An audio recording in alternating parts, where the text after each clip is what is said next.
नमस्कार दोस्तों, लर्निंग दोस्त चैनल की इस प्रॉफिट एंड लॉस की तीसरी वीडियो में आपका फिर से बहुत बहुत स्वागत है। दोस्तों, मैंने प्रॉफिट एंड लॉस की 2 वीडियो डिस्कस की है। अगर आपने वो वीडियो नहीं देखी होगी तो डिस्क्रिप्शन में लिंक दे दूंगा, वहां से आप देख सकते हैं। चलिए इस वीडियो को हम जल्दी से शुरू करते हैं। यहाँ एक प्रश्न ले रहे हैं, बहुत इंपॉर्टेंट चैप्टर है ये भी, इसे लास्ट तक आप देखिएगा। 40 पेनों का क्रय मूल्य 50 पेनों के विक्रय मूल्य के बराबर है, लाभ या हानि प्रतिशत बताइए। प्रश्न सिंपल है कि कह रहा है कि 40 पेनों को खरीदने में, क्रय मूल्य यानी खरीदने में जितना खर्च आता है, 40 पेनों को खरीदने में जितना खर्च आता है उतना ही खर्चा 50 पेनों को बेचने में आता है, यानी कि 50 पेनों का विक्रय मूल्य 50 पेनों को बेचने में आता है। तो आपको ये पूछ रहा है कि उसमें लाभ होगा कि हानि होगा, ये पूछ रहा है। तो ऐसे अगर हम बेसिक कॉन्सेप्ट से अगर सॉल्व करें तो टाइम लगेगा, हम ट्रिक लेंगे। एक छोटा सा आपको फॉर्मूला याद रखना होगा, वो फॉर्मूला भी बहुत ही सरल है, जिससे आपको डायरेक्ट लाभ या हानि का प्रतिशत मिल जाएगा। तो चलिए वो फॉर्मूला क्या है लिख देते हैं, लाभ या हानि प्रतिशत। ठीक है, लाभ या हानि का प्रतिशत क्या है कि क्रय की गई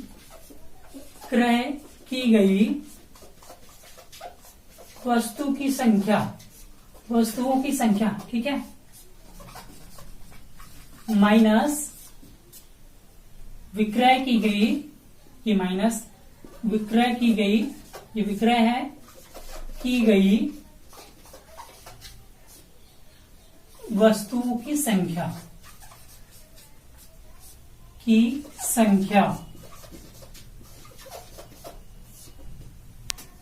उसके बाद हम इसमें 100 का गुना कर देंगे। यहां पे हमने ब्रैकेट लगा दिया है, ब्रैकेट जरूर लगाएंगे।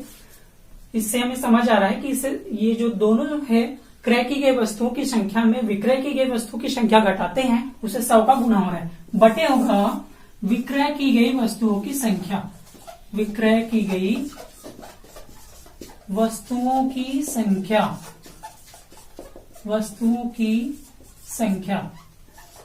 तो यहाँ पे विक्रय की गई वस्तुओं की संख्या 2 बार आ रहा है। क्रय की गई वस्तुओं की संख्या माइनस विक्रय की गई वस्तुओं की संख्या, उसमें गुणा होगा, फिर आएगा विक्रय की गई वस्तुओं की संख्या।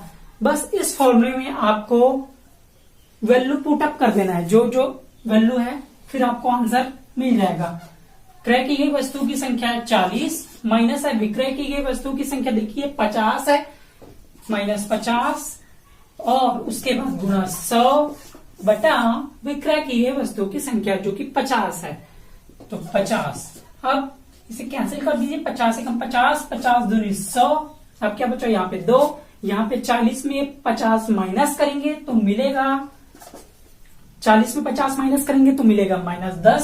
सिंपल है, गुणा ये 2 बचा था, गुणा 2, तो आपको आंसर मिल रहा है -10 गुणा 2, यानी कि 10 दूनी 20, और चिन्ह रहेगा माइनस, क्योंकि यहाँ पे माइनस है, जो कि परसेंट में होगा।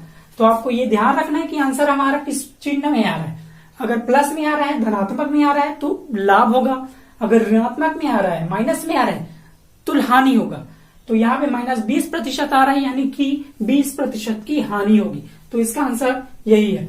तो ठीक है, ये प्रश्न इजी है। अब चलिए अगले प्रश्न की ओर चलते हैं। चलिए दोस्तों, इस टॉपिक का दूसरा महत्वपूर्ण प्रश्न लेते हैं। 36 पुस्तकों का मूल्य 30 पुस्तकों के विक्रय मूल्य के बराबर है, तो लाभ या हानि प्रतिशत बताइए। लाभ या हानि प्रतिशत बताइए। सेम टाइप का है जो पिछले प्रश्न में था। कह रहा है कि 36 पुस्तकों को जो खरीदने में जितना खर्च आता है उतना खर्चा 30 पुस्तकों को बेचने में आता है, तो लाभ या हानि प्रतिशत ज्ञात कीजिए। बिल्कुल वही फॉर्मूला, क्रय की गई वस्तुओं की संख्या माइनस विक्रय की गई वस्तुओं की संख्या गुणा 100 बटे विक्रय की गई वस्तुओं की संख्या। चलिए वैल्यू पुट अप कर लेते हैं। क्रय की गई वस्तुओं की संख्या है 36 माइनस विक्रय की गई वस्तुओं की संख्या है 30, और यहाँ पे फिर ब्रैकेट, फिर 100 का मल्टीप्लाई, उसके बाद विक्रय की गई वस्तुओं की संख्या है फिर से 30। तो क्या आता है आंसर, 10 से 10 कैंसिल कर देते हैं। 36 में 30 घटेगा तो आएगा 6। चलिए मैं यहाँ पे लिख रहा हूं, आप समझ जाइएगा। 36 में 30 घटेगा तो बचेगा 6, और यहाँ पे गुणा 10 बटा 3। ये 3 जो बचा था, 3 कम 3, 3 दूनी 6, तो क्या बचा 2 गुणित 10, तो 2 गुणा 10 यानी कि 2 दहम 20। ये प्लस में आ रहा है, इसका मतलब लाभ होगा, तो 20% का लाभ होगा, प्लस में आ रहा है इसलिए। तो ये भी बहुत ही आसान प्रश्न है। तो दोस्तों आप और इसी तरह के प्रश्नों को लेकर, कलेक्शन लेकर, कहीं से प्रश्न लेकर सॉल्व कर सकते हैं। बिल्कुल इसी तरह से आएंगे और कुछ भी और कोई दिक्कत नहीं आएगी। अगर इस तरह के प्रश्न आते हैं, आपको सिर्फ कैलकुलेशन बस करना है। तो दोस्तों उम्मीद है ये वीडियो आपको समझ आई होगी और पसंद आई होगी। तो प्लीज वीडियो को शेयर और लाइक जरूर कीजिएगा और आने वाली वीडियो के लिए तैयार रहिएगा। तब तक के लिए आप सभी को नमस्कार।